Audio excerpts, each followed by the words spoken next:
बिस्मिल्लाहिर्रहमानिर्रहीम। अस्सलाम वालेकुम dear students, welcome to my channel. आज हम मैथ 603 की फाइनल टर्म की जो प्रिपरेशन है वो इंशाल्लाह कवर करने की कोशिश करेंगे। इसके लिए कुछ इम्पोर्टेंट टॉपिक्स, कुछ या फिर मोस्ट इम्पोर्टेंट टॉपिक्स मैं आपको बताऊंगी, जिनको प्रिपेयर करके जस्ट आपके लेक्चर नंबर 23 से लेकर लेक्चर नंबर 40 तक, या अगर फ़र्ज़ करें कि आपके 18 लेक्चर से आपके मिड्स टर्म में, तो आप 22 लेक्चर्स तक ऑलरेडी मेरे चैनल पे इसका कंटेंट अवेलेबल है, आप उसको देख सकते हैं। और अगर 18 लेक्चर से आपके मिड्स में, तो आप लेक्चर नंबर 19 से ऑनवर्ड देख लें, जो पिछले 4 लेक्चर्स हैं वो। और लेक्चर नंबर 23 से लेकर लेक्चर नंबर 40 तक आज जो है वो मैं आपको सारे के सारे इंपॉर्टेंट टॉपिक्स बताऊंगी और किस तरह से उनको तैयार करना है। साथ साथ हम ऑब्जेक्टिव को भी कवर करेंगे कि ऑब्जेक्टिव के लिए आपके कैसे आपका ऑब्जेक्टिव बनता है, कौन कौन से इसमें इंपॉर्टेंट पॉइंट्स हैं लेक्चर नंबर 23 से लेकर लेक्चर नंबर 40 तक। और जो सब्जेक्टिव पार्ट है उसके लिए जस्ट मैं आपको 7 मोस्ट इंपॉर्टेंट टॉपिक्स बताऊंगी। सिर्फ वो लेक्चर्स करने से, सिर्फ वो टॉपिक्स करने से आपका जो सब्जेक्टिव पार्ट है वो 100% जो है वो आपका कवर हो जाएगा। और उसके साथ साथ उन्हीं 7 टॉपिक्स में से आपका ऑलमोस्ट 50 to 60% आपका जो ऑब्जेक्टिव पार्ट है वो भी उसमें से कवर हो जाएगा। तो वीडियो को आपने एंड तक जो है वो लेक्चर को कम्प्लीटली वॉच करना है, ताकि आपको सारी चीज़ें अच्छे तरीके से समझ आ जाएं। और आई एम 100% श्योर कि ये लेक्चर देखने के बाद आपको ऑब्जेक्टिव पार्ट तो हो जाएगा। और सब्जेक्टिव पार्ट के लिए इंशाल्लाह मैं आपको जो तरीका बताऊंगी, अगर उस तरीके से आप उसको कवर करने की कोशिश करेंगे तो ज़्यादा से ज़्यादा विद इन 2 आवर्स जो है वो आपकी इस सब्जेक्ट की तैयारी अच्छे तरीके से हो सकती है। तो विदाउट टाइम वेस्ट किए हम स्टार्ट करते हैं अपना लेक्चर नंबर 23। लेक्चर नंबर 23 जो है वो आपके पास है Lagrange interpolation formula. The most important formula है। इसमें से आपके पास MCQs भी बनते हैं, इसमें से आपके पास शॉर्ट क्वेश्चन भी आ सकता है और इसमें से आपका लॉन्ग क्वेश्चन भी आ सकता है। ठीक है, अगर MCQs की बात करें तो सबसे पहले जो है वो आपका इसमें से जो MCQs बनता है वो ये होता है कि इसमें जो इंडिपेंडेंट वेरिएबल होते हैं x, जहाँ पे आपको हाईलाइट्स में नज़र आ रहा होगा, हाईलाइट में आप देखें जो इंडिपेंडेंट वेरिएबल आपके पास होते हैं वो इक्वली स्पेस्ड होते हैं या अनइक्वली स्पेस्ड होते हैं। तो ये आपका इसका जो राइट आंसर होता है वो होता है इक्वली स्पेस्ड। ठीक है, आपके पास जो ये होते हैं ये आपके पास इक्वली स्पेस्ड होते हैं। ठीक हो गया, यानी कि लैग्रांज इंटरपोलेशन फार्मूला में जो इंडिपेंडेंट वेरिएबल होते हैं वो इक्वली स्पेस्ड होते हैं। ये आपका 1 नंबर का क्वेश्चन आपके MCQs में लाजमी तौर पे आता है। ठीक है, उसके बाद नेक्स्ट जो है वो इसका फार्मूला आपने अच्छे तरीके से तैयार कर लेना है। जो इसका जनरल फार्मूला है उसकी टर्म ये है। ठीक है, अगर आप इसको समझना चाहें तो वेल एंड गुड, अदरवाइज मैं आपको क्वेश्चन से जो है वो बताऊंगी कि आप किस तरह से इसके फार्मूले को याद रखेंगे। जनरल टर्म भी थोड़ी सी आपके जहन में होनी चाहिए। जनरल टर्म आप देख लें, x minus x1, x minus x2 and up to so. On first term है वो आपकी xn तक जाती है, यानी कि एक तरतीब के साथ x1, x2, x3, x4 up to so जो चलती रहती है। यानी कि x माइनस x1 से आपका जो फार्मूला है वो स्टार्ट हो रहा है। सेकेंड टर्म इसकी x माइनस x2 है और यहाँ पे आपके पास y नॉट या फिर f ऑफ x नॉट आता है। ठीक है, y नॉट आएगा या फिर f ऑफ x नॉट आएगा। आपके ऑब्जेक्टिव में ये क्वेश्चन आएगा और लाजमी तौर पे आएगा। आप इसको अच्छे तरीके से ध्यान में रखें। यहाँ पे आपका y नॉट है तो नीचे वाली जो टर्म्स है उनको आपने इस तरीके से याद रखना होता है कि अगर y नॉट है या f ऑफ x नॉट है, ज़्यादा बेहतर ये है कि आप f ऑफ x नॉट की टर्म्स में याद रखें ताकि आपको नीचे वाली टर्म समझने में आसानी हो। अगर f ऑफ x नॉट है यहाँ पे तो नीचे जितनी भी टर्म्स हैं उन सब को आपने x नॉट में से बाकी ऊपर वाली जो टर्म की सेकेंड टर्म्स होंगी उनको आपने माइनस करते जाना। जैसे यहाँ पे अगर हमारे पास f ऑफ x नॉट है तो यहाँ पे x नॉट माइनस, यहाँ पे देखें ऊपर x माइनस x1 है, यानी कि फर्स्ट टर्म किसकी है, x माइनस x1 की टर्म है।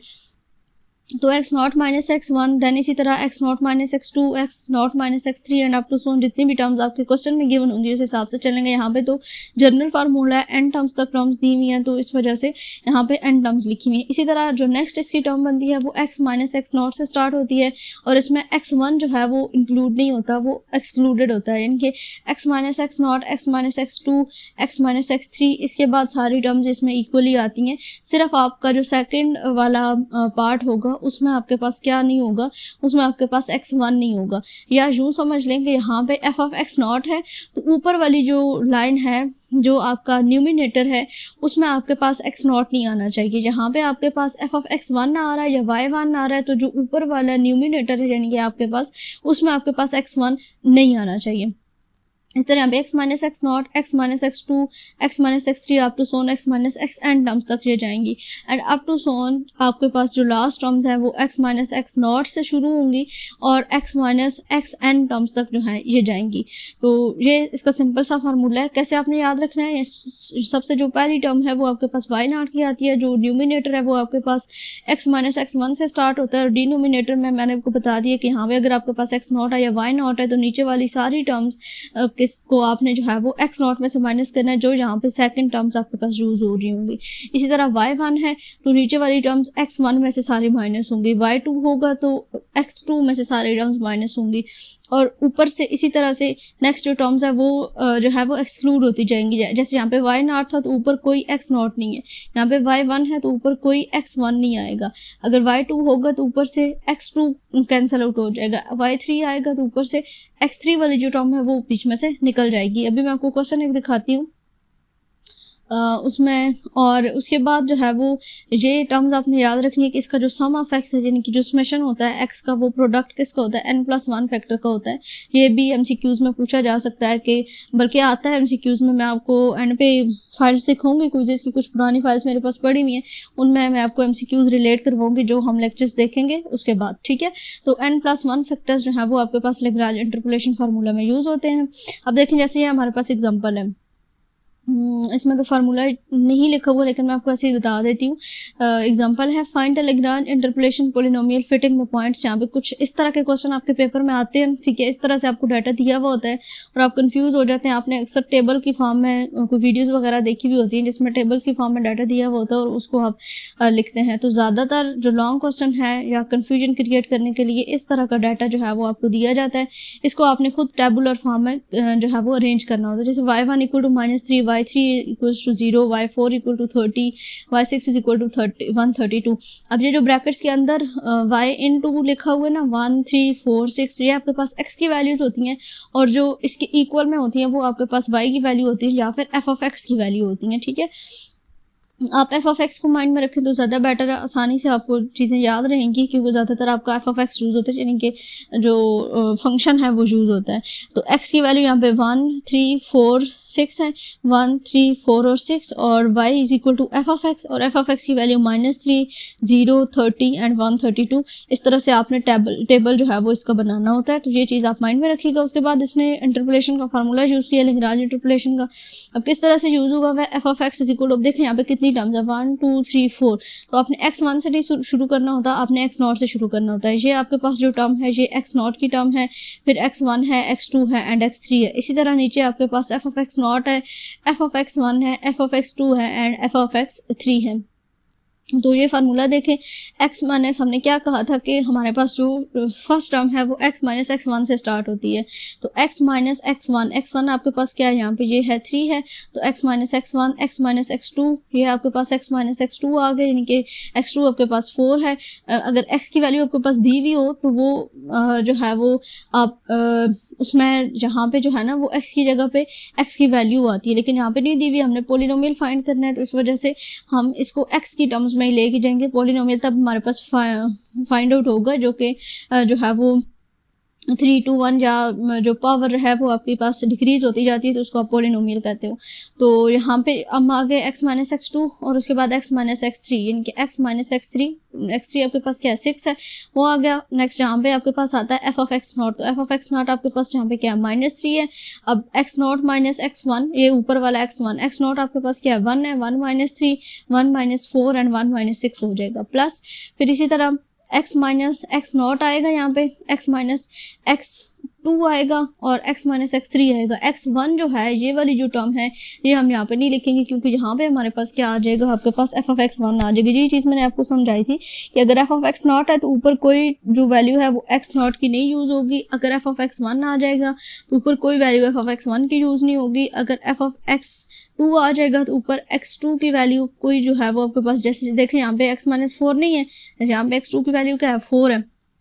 f ऑफ x3 आएगा तो ऊपर x3 की वैल्यू यूज नहीं होगी और नीचे वही x3 में से फिर आपने सबको माइनस करना, यहाँ पे x2 में से आपने माइनस किया और इसको सिंप्लीफाई करने के बाद ये आपके पास इसका पोलिनोमियल आ जाता है।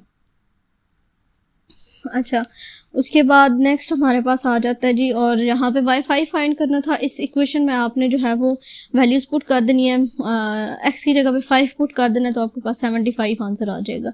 हाँ, ये इसमें फार्मूला दिया हुआ है इस एग्जांपल में। देखें यहाँ पे, given the following data evaluate f3 using Lagrange interpolation polynomial. अब इसने कहा कि पॉलिनोमियल को यूज़ करते हुए आपने f3 की वैल्यू फाइंड करनी है। यहाँ पे इसने क्वेश्चन में क्या बोला था कि आपने पॉलिनोमियल जो है वो फाइंड करना है, ठीक है, find polynomial.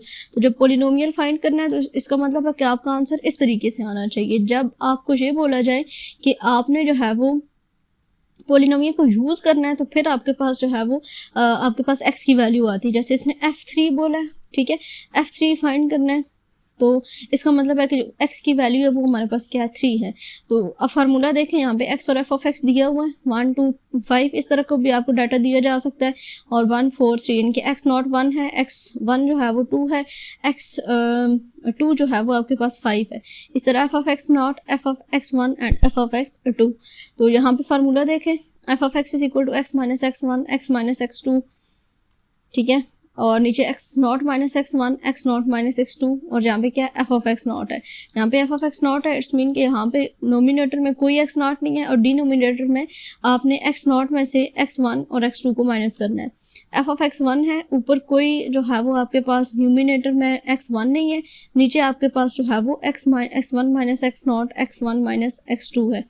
f of x2 है, f ऑफ x ऊपर कोई न्यूमिनेटर में कोई x2 जो है वो नहीं है, और नीचे x2 minus x not and x2 minus x1 है। सिंपली आपने यहाँ पे वैल्यूज पुट की हुई, x की वैल्यू आपके पास सब में 3 पुट होनी है, बाकी x1 x2 और x नॉट की वैल्यूज पुट करनी हुई है, आपके पास 6.5 इसका आंसर आ जाएगा। ये इस तरीके से आप जो मुश्किल चीज़ें हैं उनको आप थोड़ा सा समझ के, थोड़ा टेक्निकली अपने आप को समझाने के लिए थोड़ी ट्रिक्स यूज़ किया करें, जिस तरीके से आपको अच्छी तरह से याद हो। अब ये आपके पास आपकी 3 चीज़ें इस टॉपिक के अंदर कवर हो गई, आपका शॉर्ट क्वेश्चन भी, आपका लॉन्ग क्वेश्चन भी, और आपका एमसीक्यूज भी। एमसीक्यूज तो पक्का इसमें से 1 या 2 एमसीक्यूज, एक तो इसके फार्मूला का एमसीक्यूज आता है लाजमी तौर पर, ये चीज़ आपने याद रखनी है। यहाँ पे y naught y one and y two होता है, और वाई थ्री भी अक्सर आ जाता है। ऊपर आपके पास कोई एक्स नॉट नहीं होगा, यहाँ पे x1 नहीं होगा, यहाँ पे x2 नहीं होगा, और नीचे जो है वो टर्म्स आपके पास वही हैं, x जो ऊपर होंगी, यानी कि x1 x2, उसमें से यहाँ पे जो साथ में होगा x नॉट x1 x2, नीचे वाले उसमें से माइनस हो रही होंगी। ये चीज़ आपने सिंपल सी ट्रिक याद रखनी है।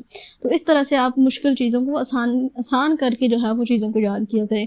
उसके बाद डिवाइड एंड डिफरेंस है, इसका सबसे पहले फार्मूला, ठीक है, डिवाइड एंड डिफरेंस का, कि zeroth order divide and difference को किस तरह से डिनोट किया जाता है, y square brackets x naught is equal to y into x naught या इक्वल टू वाई नॉट जो है, ज़्यादातर जो फार्मूला इसका एमसीक्यूज में आता है वो ये आता है कि y square bracket x naught is equal to y naught के होता है। ये आपने अच्छे तरीके से याद रखना है, इसमें से ये पक्का आपका इसमें से एमसीक्यूज जो है वो एक बनता है एमसीक्यूज इसमें से। एक मिनट में इसको यहाँ से, ठीक है। उसके बाद ये जीरो ऑर्डर का जो है वो आपके पास है, जीरो ऑर्डर का ये y x naught is equal to y naught है। उसके बाद फर्स्ट ऑर्डर का जो डिवाइड एंड डिफरेंस का फार्मूला है वो भी आपने अच्छी तरह से याद रखना है। ये एक्स नॉट और x1 दो हो जाएंगे, y1 minus y naught and x1 minus x naught. और इसी तरह higher order divided difference in the term of lower order divided differences relation, ये यानी कि अगर आपके पास ये जीरो ऑर्डर है, ये आपके पास फर्स्ट ऑर्डर है, और ये आपके पास सेकेंड ऑर्डर है, ठीक है। सेकंड ऑर्डर का जो फार्मूला है वो ये है। ये तीनों फार्मूले आपने अच्छी तरह से याद करने हैं, इनमें से 2 नहीं तो एक एमसीक्यूज पक्का इन तीनों में से आपका बनता है। तो इन फार्मूलाज को आपने याद रखना है। इसको सॉल्व करने का तरीका आई थिंक मैंने पिछले लेक्चर्स में बताया हुआ, लेक्चर नंबर 22 में भी आई थिंक ये था डिवाइड एंड डिफरेंस, तो उसमें इसको डिफाइन किया हुआ है। मज़ीद अगर आप लोगों को नहीं समझ आती है किसी तरीके से, तो आप लोग कमेंट बॉक्स में लाजमी बताएं। जो इंपॉर्टेंट टॉपिक्स होंगे जस्ट उनके जो एक एक एग्जांपल लेके, जो जनरल फार्मूला है उसको लेके मैं आपको इंशाल्लाह सारे टॉपिक्स कवर करने की कोशिश करूँगी, ताकि आप लोगों को आसानी हो जाए, ठीक है। फ़िलहाल के लिए हम इंपॉर्टेंट चीज़ें देखते हैं कि इसमें क्या है। अच्छा, ये उसके बाद ये सेकंड ऑर्डर का भी हम देख चुके हैं, और ये थर्ड ऑर्डर का जो फार्मूला है ये भी एमसीक्यूज में आता है, ठीक है। जो डिवाइड एंड डिफरेंस का थर्ड ऑर्डर का फार्मूला है वो ये है, इसको भी आपने माइंड में रखना है, ठीक हो गया। अच्छा जी, उसके बाद नेक्स्ट हम आ जाएं तो नेक्स्ट जो टर्म है वो आपके पास ये इसमें से नहीं है, इसमें एग्जांपल नहीं है। उसके बाद नेक्स्ट यहाँ पे एग्जांपल्स हैं, ठीक है। इसकी आपने फार्मूला अच्छी तरह से याद करना है। अच्छा जी, नेक्स्ट टॉपिक आपके पास error term in interpolation formula. Error term का तो लाजमी जो है वो आपके पास एमसीक्यूज आएगा, और ये फार्मूला आपका एरर टर्म के लिए यूज होता है। Y x minus p n to x, ये मेरे माइंड से निकल गया, इसको क्या बोलते हैं जो एरर, फिलहाल ई हम पढ़ लेते हैं। ई एक्स इज इक्वल टू, ई भी वैसे मोस्टली यूज होता है इस तरह से, कैपिटल ई जो है वो यूज होता है यहाँ पे एरर टर्म के लिए। Y x minus p n x, ये लाजमी तौर पर आपका एमसीक्यूज आता है, इसका जस्ट फार्मूला बस, इसमें से और कुछ नहीं आता। उसके बाद इंटरपोलेशन इन टू डायमेंशन, नहीं इसमें नहीं, interpolation in two dimension. Okay, आपको हाईलाइटेड हैंडआउट्स का जो लिंक है वो मैं इंशाल्लाह डिस्क्रिप्शन बॉक्स में दे दूंगी, आप वहाँ से इसको डाउनलोड कर लीजिएगा। और इसमें सारी इंपॉर्टेंट जो टर्म्स है ना वो हाईलाइट हुई तो आपको आसानी हो जाएगी। उसके बाद है डिफरेंशिएशन यूजिंग डिफरेंशियल ऑपरेटर। इसमें भी कोई इतना ख़ास जो है वो करने वाला नहीं है। अब सिर्फ ये 2-3 टर्म्स हैं। यहाँ पे जो डेल ऑपरेटर है वो E-1 से डिनोट किया जाता है, ठीक है। उसके बाद ये वाला जो है लाजमी तौर पर आता है, ठीक है, यानी कि डी जो डेरिवेटिव है उसका जो फार्मूला है वो 1/h delta minus delta square over 2 plus delta cube over 3 minus, यानी कि प्लस माइनस की सीक्वेंस आपने याद रखना है। सिर्फ इसी का डिफरेंस होता है आपका जो एमसीक्यूज होता है ना, उसमें से सिर्फ इसी का डिफरेंस होता है प्लस माइनस का, ठीक है। फर्स्ट टर्म आपकी प्लस में, फिर माइनस में, फिर प्लस, फिर माइनस, फिर प्लस, फिर माइनस, बाकी ऊपर वाली del, del square, del cube, del 4, del 5, ये लाजमी तौर पर आपने इसको माइंड में रखना है, इसका पक्का आता है। और अगर डी स्क्वायर है तो इसका होल का स्क्वायर हो जाएगा, जो अंदर आपकी डेल्टा वाली वैल्यूज है उसका स्क्वायर हो जाएगा, ठीक है। उसके बाद एच डी, ठीक है, ये आपके पास है minus log into 1 minus delta, ये भी फार्मूला एमसीक्यूज में आता है, ठीक है।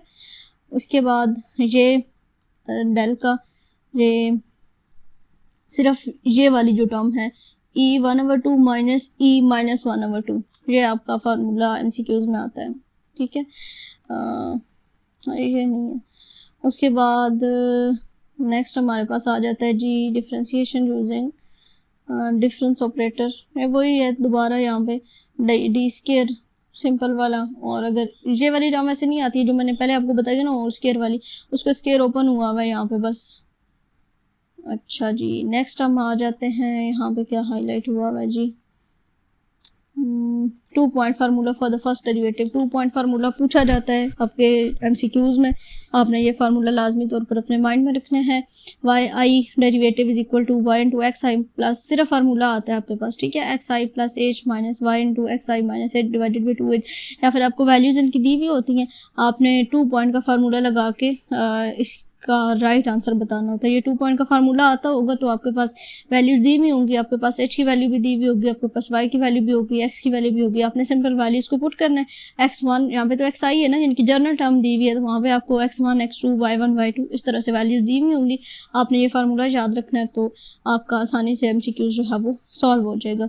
और ये 3 पॉइंट फार्मूला है, the last 3 equation constitute 3 point formula है, ठीक है। ये जो लास्ट वाली इक्वेशन है ये आपका 3 पॉइंट फार्मूला है, ठीक है। सेकंड डेरिवेटिव को कैलकुलेट करने के लिए 3 पॉइंट फार्मूला यूज़ किया जाता है। और डिफरेंशिएशन यूजिंग इंटरपोलेशन इसमें नहीं है कुछ। उसके बाद ये हम E(n(x) is equal to y x minus p n x, ये भी फार्मूला बस आपने इसकी इक्वेशन टर्म याद रखनी है। उसके बाद नेक्स्ट यहाँ पे किधर गए हैं, ये जी इसमें से आपका एक एमसीक्यूज आता है, ठीक है। ये एंड पे यहाँ पे इसका एक फार्मूला है, ये वाला फार्मूला है। इसमें से एमसीक्यूज आता है और उसका आंसर हमेशा 1 ही होता है। अगर किसी को ये सॉल्व करने का तरीका मतलब नहीं पता, इसमें आपको h की वैल्यू दी हुई होती है, ठीक है, आपको f की वैल्यू दी हुई होती है और आपको m की वैल्यू भी दी हुई होती है, ठीक है। ये m इक्वल टू 1 2 3 होता है ना, तो जो आपको बोला जाएगा ना कि जो आपने फाइंड करना है, जैसे फर्ज करें कि आपसे कहा जाए कि f2 की वैल्यू क्या होगी, तो आप m की जगह पे 2 पुट करेंगे, ठीक है। पूरे फार्मूले में m की जगह पे आपने 2 पुट कर देना है, और जो h की वैल्यू है वो आपको दी हुई होगी, यानी कि what will be the value of f2, ठीक है, if h is equal to this. इस तरह से क्वेश्चन आपको दिया हुआ होता है। ये फार्मूला आप अगर याद कर लें तो वेल एंड गुड, ये फार्मूला आपका यूज होगा। अगर आप डायरेक्टली उसको रट्टे में लेके जाना चाहते हैं तो 2-3 MCQs ही आते हैं, या एज की वैल्यू जो है वो 16 दी हुई होती है, या एज की वैल्यू जो है वो आपके पास 4 या 8 इस तरह से कुछ दी हुई होती है, लेकिन आंसर उसका सबका 1 ही आता है। ये एक मिथ थी, हमने भी जब पढ़ा था तब भी वही चीज़ थी, 1 ही उसका आंसर था, लेकिन हमने सॉल्व करके प्रॉपर उसको देखा था और 5-6 MCQs इसके रिपीट होते थे क्विजेज वगैरह में, तो उसका आंसर यही आता था। तो आप ये फार्मूला देख लें, इसको याद करने की कोशिश करें। अगर पहली बात है मुश्किल नहीं है, जस्ट आपने FM H/2m equals to 4m F × m - 1 H/2m, यानी कि ये वाली टर्म जो है वो आपकी रिपीट हो रही है, यहाँ पे -f m - 1 यानी कि 4m ख़त्म हो जाएगा और h/2 m - 1 हो जाएगा। ठीक है, यहाँ से m है, यहाँ पे m - और नीचे 4m - 1। जब वैल्यूज पुट करेंगे तो सिंपली आपके पास आंसर इसका निकल आता है। अच्छा जी, इम्पोर्टेंट जो एरिया है वो यहाँ से आपका स्टार्ट होता है, लेक्चर नंबर 31 से लेकर लेक्चर नंबर 40 तक। ठीक है, इसके अंदर भी इम्पोर्टेंट है जो कुछ टॉपिक्स हैं जो आपने अच्छे तरीके से करने हैं। ठीक है, जिनमें से अगर इधर से मैं आपको बताऊं तो सबसे पहले आपके पास जो टॉपिक है वो आपके पास आ जाता है ट्रिपोजाइडल रूल, सैमसन रूल्स। ठीक है, सैमसन रूल में फिर आगे 2 रूल हैं, सैमसन 1/3 एंड सैमसन 3/8। ठीक है, ये आपने अच्छे तरीके से इसको देखना है और ट्रेपेजॉइडल रूल को लाजमी तौर पर आपने करना है। ये 2 यहाँ पे सब्जेक्टिव के लिहाज से इंपॉर्टेंट है और ऑब्जेक्टिव तो इन सब में से बनता है कुछ ना कुछ, फार्मूला सब के आपको याद करने पड़ेंगे। जैसे basic issues in integration of area, ये आपके पास MCQs आता है कि एरिया इंटीग्रेशन में किसके इक्वल होता है, A to B integration of A to B f(x) into dx। Volume किसके इक्वल होता है, double integration A to B and C to D G into xy dxy। ठीक है, और sum of height x, height multiply by width, किस तरह से आप जो आपकी इंटीग्रेशन है, बेसिक डेफिनेशन ऑफ जो इंटीग्रेशन है, जो बेसिक डेफिनेशन है ये आती है पेपर में। ठीक है, यानी कि बेसिक डेफिनेशन ऑफ इंटीग्रेशन क्या है उसको आप इस तरीके से डिनोट करते हैं, limit n approaches to infinity के equal to 1 to n and f(x) के एंड del x। ठीक है, और जो वॉल्यूम का और एरिया का फार्मूला है ये भी MCQs में लाजमी तौर पर पूछा जाता है। ये इंपॉर्टेंट पॉइंट, इंटीग्रेशन क्या है, एक समिंग प्रोसेस है, ये भी MCQs आपका। ठीक है, ये वही दोबारा दिया हुआ है इसका, और इंटीग्रेशन को इस तरह से भी डिनोट किया जाता है। ठीक है, कंसीडर द डेफिनेट, जो डेफिनेट इंटीग्रल है। ठीक है, ये उसका फार्मूला है। आगे हमने बेसिक इंटीग्रेशन देखी है, अभी डेफिनेट इंटीग्रेशन का जो फार्मूला है वो आपके पास ये है। ठीक है, और ये एक्सप्लिसिट होता है, whether f(x) is known either explicit or in the table of value corresponding to the value, यानी कि या तो ये एक्सप्लिसिट होता है या फिर डिपेंड करता है जो टेबल ऑफ वैल्यूज इसको दी हुई होती है। Integration of such function can be carried out using numerical techniques. ठीक है, और न्यूमेरिकल टेक्निक में आगे फिर डिफरेंट मेथड्स हैं, जिसमें न्यूटन कॉट्स मेथड है, ट्रेपेजॉइडल रूल है, सैमसन रूल है और न्यूमेरिकल इंटीग्रेशन है। ये न्यूटन कॉट्स वाला जो है ये इंपॉर्टेंट नहीं है, आप इसको बेशक स्किप आउट कर सकते हैं। जो इम्पोर्टेंट टॉपिक्स हैं वो आपके पास आ जाते हैं। सैमसन 1/3 रूल, सबसे पहले तो फार्मूला, आपको फार्मूला नहीं आता होगा तो कोई फ़ायदा नहीं है आपके क्वेश्चन समझने का। सबसे पहले h/3 y0 + 4y1 + y2, और ये जो है ये इसकी एरर टर्म है, ये आपने हर क्वेश्चन में यूज़ नहीं करनी होगी। ठीक है, ये तो जनरल टर्म है ना फार्मूले की। अगर MCQs में आपके पास आता है कि जनरल टर्म सैमसन 1/3 रूल की क्या है, और फर्ज करें किसी MCQs में आपको ये पूरी टर्म दी हुई है जिसमें साथ में इसका जो ये एरर टर्म है वो भी दी हुई है, तो फिर आपका ये आंसर ठीक होगा। Otherwise h/3 y0 + 4y1 + y2 ये सैमसन 1/3 का फार्मूला है। ठीक है, उसके बाद सैमसन 3/8 रूल, सेम इसी तरीके से ये 3/8 से लेकर +3y3 तक जहाँ तक इसका फार्मूला है। और ये जो एरर टर्म्स है ना, ये अलग से MCQs एक बनता है कि what is the error term of Samson 1/3, तो -h5/90 yiv एंड सेग्मा आता है। ठीक है, और 3/8 का भी इसी तरह 3/80 h5 yiv एंड सेग्मा। ठीक है, और ये फिटिंग 4 पॉइंट्स होते हैं बाई क्यूबिक सैमसन 3/8, और जो आपके पास 1/3 है ये आई थिंक 2 पॉइंट्स है। ठीक है, 1/3 fitting 3 points, Samson 1/3 fitting 3 point and Samson जो 3/8 है ये आपके पास फिटिंग 4 पॉइंट्स है। ये भी MCQs आपके बनते हैं यहाँ से 2। कंपोजिट फॉर्म बेशक आप स्किप आउट कर दें, इसमें सिर्फ ये आपने याद रखना है कि ग्लोबल एरर जो है वो क्या कैसे लिखा जाता है, सैमसन रूल्स में OH² लिखा जाता है। ठीक है, इसके कंपोजिट फॉर्म में जो है वो कुछ भी नहीं है याद करने वाला। इसमें ग्लोबल एरर जो है वो बताया हुआ है, सैमसन 1/3 का ग्लोबल एरर किस तरह से लिखा जाता है, ये टर्म है इसकी, वही n/90 h5 y दिस। अच्छा, सैमसंग 1/3 का जो ग्लोबल एरर है वो OH4 है। ये जो ऊपर हमने देखा था OH की, ये सैमसंग 3/8 का है।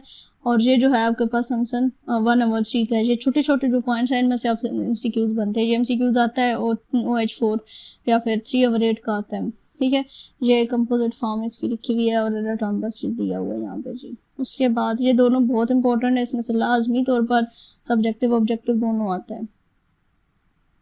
उसके बाद नेक्स्ट हम आ जाते हैं जी, ये हम देख चुके हैं fitting 4 points by cubic Samsung 3/8 और जो सैमसंग 1/3 है वो फिटिंग 3 पॉइंट्स है।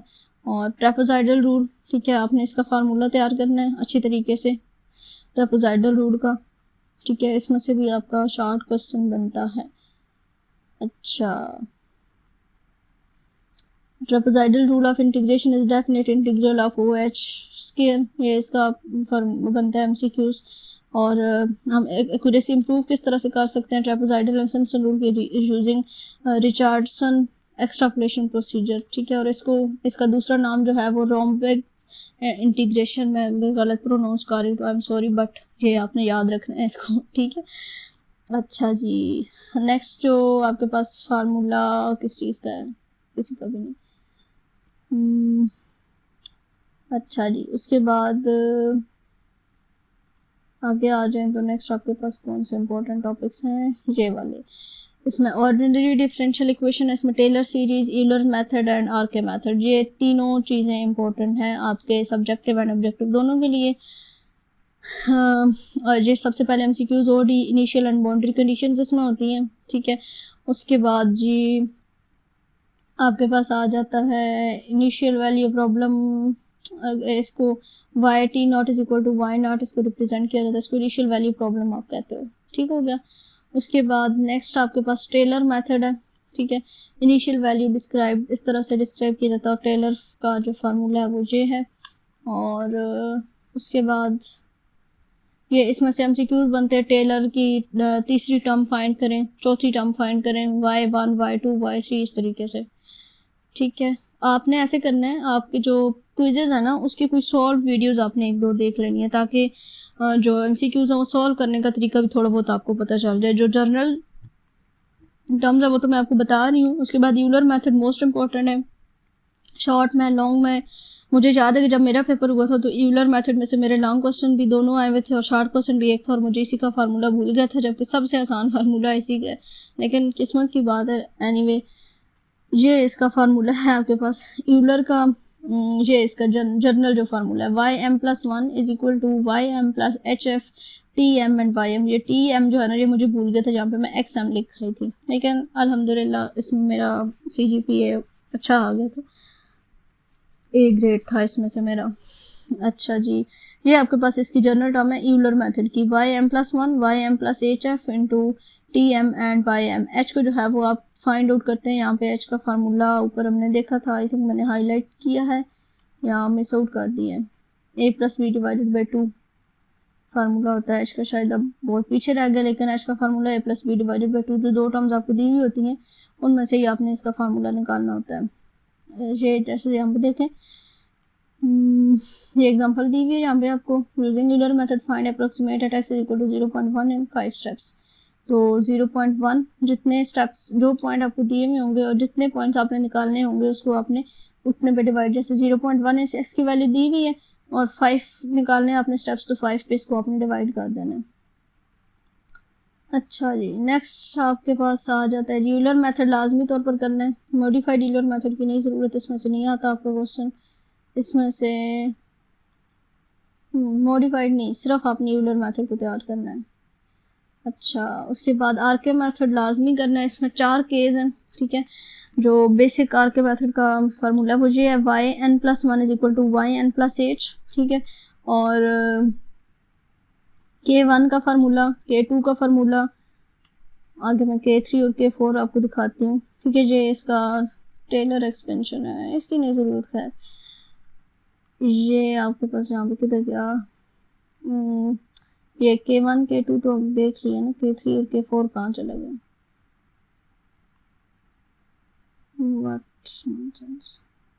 अच्छा ये K3 है, बल्कि ये चारों केस आपको एक साथ मिल जाएंगे यहाँ पे पेज नंबर 203 पे। ये K1 में h f into t n y n है, K2 में t n plus h over two y n plus K1 over two, और K3 में t n plus h over two y n plus K2 over two है, और K4 में t n plus h and y n plus K3 है। इन चारों formulas को अपने अच्छे तरीके से याद करना और उनको फाइंड करने का तरीका भी आपको आना चाहिए। आप just RK method search out करके यूट्यूब पे सिर्फ इसका एक लेक्चर देख लें, किसी भी यूट्यूबर का देख लें। ज़रूरी नहीं है कि आपने वीडियो का ही किसी का शॉर्ट लेक्चर देख लेना है, आपने किसी का भी जो है, ये जो साथ मैं आपको टॉपिक्स अभी बताती हूँ ना एक साथ, उनको आप बेशक स्क्रीनशॉट ले लें या किसी भी तरह से अपने पास रखें, और उन सातों पे आपने एक कंप्लीट एक लेक्चर उस पे के ऊपर आपने देख लेना है। ठीक है जी।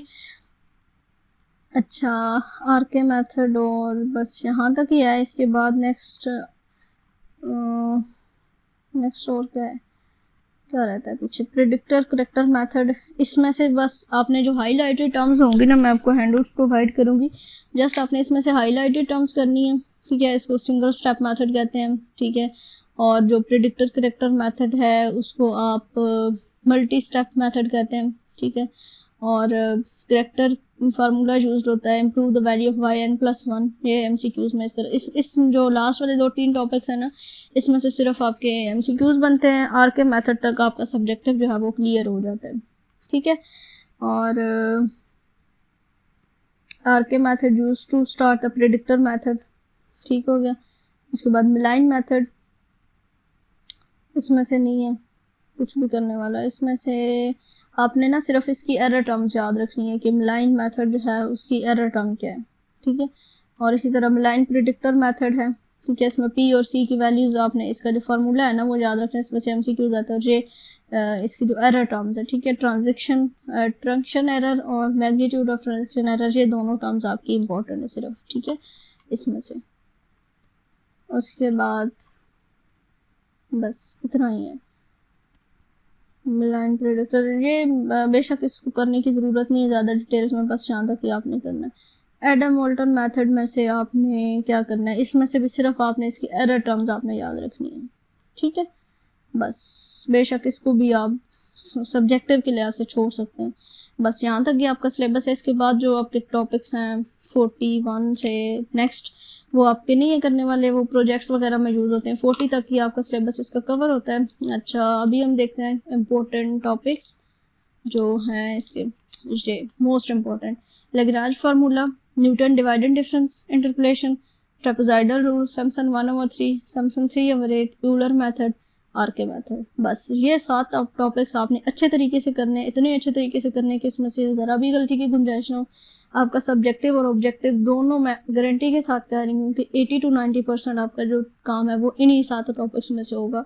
इसके अलावा जो चीज़ें बताई हैं वो आपके माइंड में ऑलमोस्ट आ चुकी होंगी। एक दफ़ा आप दोबारा से हाईलाइटेड हैंडल्स को देखेंगे तो जो चीज़ें नहीं कवर हुई आप वो हो जाएंगी। अगर आप हाईलाइटेड हैंडल्स नहीं देखना चाहते तो आई रिकमेंड कि आप जो सॉल्व क्विजेज हैं उनकी वीडियोस देख लें, ताकि आपके माइंड में कोई चीज़ बैठ जाए और आपका पेपर जो है वो हो जाए। और ये मेरे पास नोट्स हैं, मैंने खुद बनाए थे जब मैंने तैयारी की थी इसकी। जस्ट इसमें जो फार्मूलाज वगैरह ना वो सारे यहाँ पे इकट्ठे लिखे हुए हैं। तो आई विल ट्राई, आप ग्रुप ज्वाइन कर लीजिएगा, इंशाल्लाह मैं ग्रुप में शेयर कर दूँगी सारी चीज़ें ये। तो इसमें सारे फार्मूलाज जो हैं वो लिखे हुए हैं आप की आसानी के लिए, जो बुक को मतलब एंड टाइम पे आप अगर आप इसको रिवाइज करना चाहते हैं तो ठीक है, उसके लिए आप जस्ट ये फार्मूलाज वगैरह देख लीजिएगा, मैं इंशाल्लाह आपके साथ शेयर कर दूंगी।